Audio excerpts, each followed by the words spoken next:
Good morning, everyone. I did not think this through because following somebody like Joe Schwartz is never a good idea, so I apologize. I'm very clearly not as gifted a presenter as he is, but bear with me.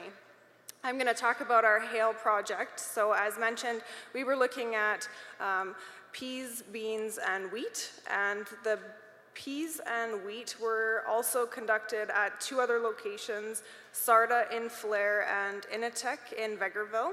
And then the Lethbridge location was the only one that did the bean work. Before we get to the presentation, I just wanted to share with you, I found today's weather forecast, which I find completely applicable considering the weather outside today. In southern Alberta, we tend to have variable weather, to say the least. And today, I would say probably unseasonably warm. Before beginning this project, we had heard anecdotal evidence of farmers that had applied headline following a hailstorm and seemed to think that there was some significant effect for their crops in order to do this practice. So we wanted to basically look at anything that may or may not contribute to reviving a crop following a hail event. So we picked one fungicide and a nutrient product that had hail rip recovery specific claims on its label. When we look at doing hail research, one of the things that came to mind for us was that hail is an uneven weather event. So not only is it different between fields, but also within the same field, you're going to find variability in the severity of the damage, which we figured would be a challenge to do research. So one of the things that we wanted to address was this variability. And we couldn't very well storm chase to do the research, so we really wanted to come up with a practical approach to damage the crops and simulate the hail damage while still having that untreated check, which is important for comparing following the data analysis. So thanks to Alberta Pulse Commission, we received funding to create our hail simulator. And the first year of the project was just to build and test this machine and simulate the damage of the hail. And we had AFSC come in and they evaluated the damage that we were inflicting upon the crop just to verify that it did in fact look like a hailstorm damage. So this is the machine that we built. And this is how it operates. So this rotating drum allows us to change the speed at which it turns, the speed that the tractor operates, as well as the height to allow us to inflict the damage at different levels, at different crop stages, in the different crops. And the other two organizations built a machine similar to this that allowed them to also damage the crops. So our goal was to answer questions like, can crops recover after a hail damage, and do rescue products help? One thing to note, we had a hailstorm. Thankfully, it didn't affect our plots, but Ken sent out a picture to all the staff, and this was the hail that he received on his farm. And most of you know the Farming Smarter staff, and we have no fun at work. I'm sure you guys are well aware of this. And so Ken sent out his picture of the hail at his farm. And then Lewis had to one-up him and sent the picture of hail from his farm. And then Mike sent his picture of his hail, because he had to one-up everybody, so he took icebox. And the thing to note again is that hail is not created equal. And so you can find things like this on the internet as well. And as Joe mentioned, you can't always believe what you find there. So some of the treatments that we saw, that we wanted to look at, we wanted to learn about the hail timing. So was there a difference in the peas, beans, or wheat at the different crop stages? So for peas, we were looking at the 4 to 6 node for the early timing, flowering at the mid timing, and then podding for our late damage timing. In the dry beans, we looked at the 4 to 6 trifoliate for early timing. In the middle, we looked at flowering, and the late, we looked at podding. And in wheat, we looked at tillering, heading, and flowering. The next thing we looked at was the damage levels. So we wanted to simulate no hail, so the plots didn't receive any damage. And then we also wanted to do a light. We were trying to get around a 33% damage level, and then a heavy treatment, which was roughly double that. The last thing that we wanted to look at in each of the crops was our foliar applications. So for the peas, we looked at a nutrient. We used ATP relief and boron, and the fungicide we used was headline. In the beans, we looked at Omex and the bactericide parasol as our fungicide or bactericide. And the wheat, we looked at the Hail Claim Alpine G22, and our fungicide was Procero. So just to start off, we looked at our peas, and this is how we set up our plots. I'm sure most of you have been out into the field, so we do 4 replicates to give us sort of statistical power, and we seeded the plots adjacent, I guess perpendicular to the way we were going to damage the crops. And when we look at our yields, we simulated the damage at all 3 locations in the last 2 years, and this is the results that we're coming up with. So some of the things to note, at the early damage timing, you can see there is a drop in yield even in the light hail damage, so there's about a 10 bushel an acre difference there. But when you look at the late damage timing, that blue bar, which is the untreated check, is significantly different from both the 33, which is the light damage, and the heavy damage. So the older the crop gets, the less likely it is that it's going to recover, which I'm sure is not a big surprise to most of you. So this chart, given it's huge, and I apologize for that, but I just wanted to convey a few things here. If you look at the blue in its entirety, it's going to look at all the early timing stuff. So the 0 treatment, the 33, and the heavy, or the 67. And then it also incorporates all of the foliar applications that we put into place. So at the early timing, you can see the fungicide, the nutrients, and working your way across, then the 33, the check, the fungicide nutrient. And there is not a statistical difference here. We don't have completed stats for all the years, so it's difficult to say with all certainty, but it doesn't look like any of these treatments have any statistical significance. We ran 4 out of the 6 site years, and so only 1 year in 1 location did we see a foliar response, which was in Sarda in 2016.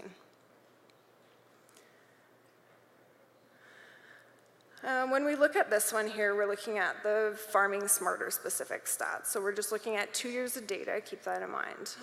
There is potentially some regional differences. So given the locations in Folair and Vegreville are quite far from southern Alberta, their conditions are quite different from ours. And so there may be a way to look at the stats basically just for our region.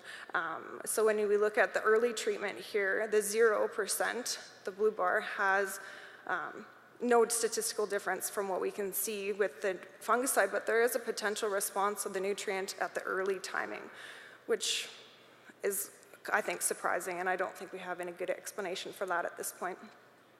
But we also see that 33%, the nutrient timing, is slightly larger, and we need to run the stats on the timing specific. Overall, when we look at the fungicide application or the nutrient application, we amalgamated all the data, and it didn't, we didn't pull out any of the timing specific things there, I don't think.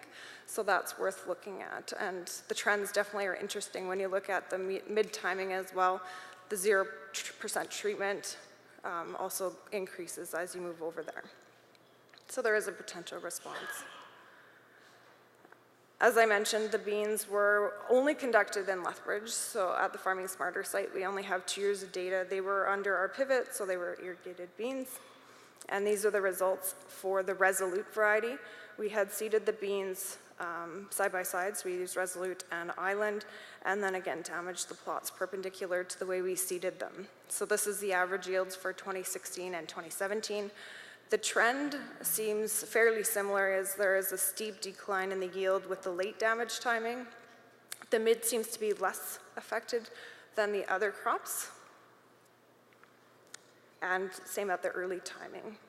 We didn't have an opportunity to run the stats on this, so we don't know for sure if there's any significant differences here, but I'm really interested to dig into the early timing to see if the response that we're seeing with the bacteria side is statistically significant.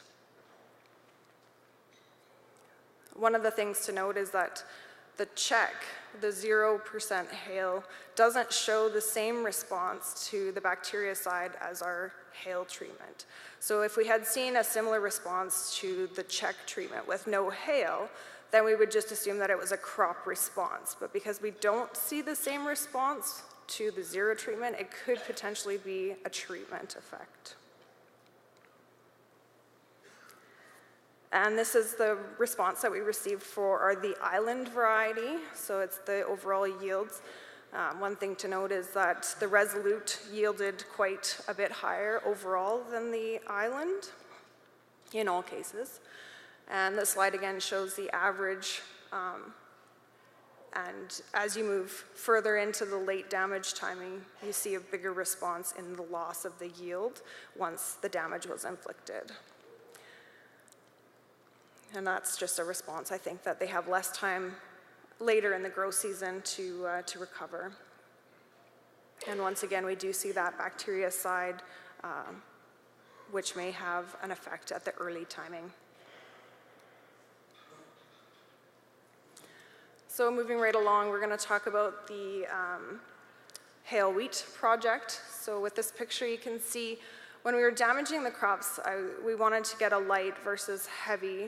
So basically what we wanted to do is go over the crops, make it look like a little bit of damage. We were aiming for the 33%. And then oftentimes what we did was we just doubled that when we were going for the heavy. So if we went over the plot twice with the twice for the light, we would go 4 times with the heavy. And you can see quite a bit difference between the two there. And visually, you can see it here. So when you look at the light versus heavy at the early damage timing, like the picture before this one shows, you can see that that early damage, the crop can recover quite well to hail damage. The response was really, really positive. There was minimal yield loss. And as you move later in the season, once the heading has started, then there's less chance for the crop to recover that yield. So that late yield drops from over 80 bushels an acre on the untreated check to just over 30 bushels an acre with that heavy damage. So this picture just clearly shows us the differences in the timing. So on the far left, you can see the early timing. And most of the plots, as you move from left to right, are increasing in damage. So for the first ones are the 0%, the next few are the light damage, and then the other ones are the heavy damage. And the same with the mid and the late. So as you can see, the mid, you can really easily pick out the untreated checks, those 3 little strips there that look normal, and then the next 3 are the light damage, and even lighter yet are the heavy damage, and the late season, again, the same thing as you move across that strip. The heavier the damage, the later in the season, the less green it is, the less it recovers. So when we looked at the stats for the last 4 site years, so 2016 there was the 2 sites, and 2017 there's the 2 sites. 3 out of the 4 show the statistical response to these foliar applications. The only one that didn't was the Initech last year. So when you look at Farming Smarter 16, there appears to be a statistical significance between the fungicide treatment and the check. And when you look at the SARTA 16, the same thing. The nutrient and the fungicide appear to be statistically different than the check, and the Farming Smarter fungicide appears to be significantly different as well from the check.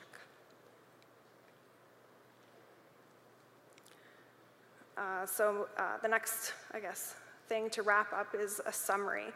Some of the things that we've noticed, the growth stage is by far the biggest factor that affects yield. So when you're looking at the severity of the damage at the early stages, it's less impactful as the later damage. So as the crops develop, the less chance they have to recover. One of the other things that we maybe want to consider if you're in a hail region and you often receive hail is potentially a management strategy of crops. So peas are substantially harder to damage. As we were driving our hail simulator through the plots, it would take a whole lot more to damage the canola than it would the peas. So if you're going to grow something and you're in a region where you're going to receive a bunch of hail, canola might be a better option than peas just because they seem to be a little bit more resilient to that damage. Wheat has the ability to sustain yields with the early season damage. As you saw, there was only a few bushels per acre difference even between our check and the hail treatment of the heavy damage. Foliar applications may prove to be beneficial in the wheat following hail damage, but definitely more research and the statistics need to be run on that for certain. And the other thing that we should probably consider is that your management practices considering this data should remain consistent. So if you were planning on spraying a fungicide, continue on with that plan, regardless of hail. So if you have hail on a consistent basis and you regularly apply fungicides, just keep doing the same thing if that's what your plan is. You don't need to do anything specific just because of the hail event as far as we can see at this point. And just a little joke for y'all, so you can't protect your crops from hail damage no matter what we do, so we have to just plan for it and do the best that we can to mitigate its effects. So sound agronomic practices. And with that, I am finished and put us back on time.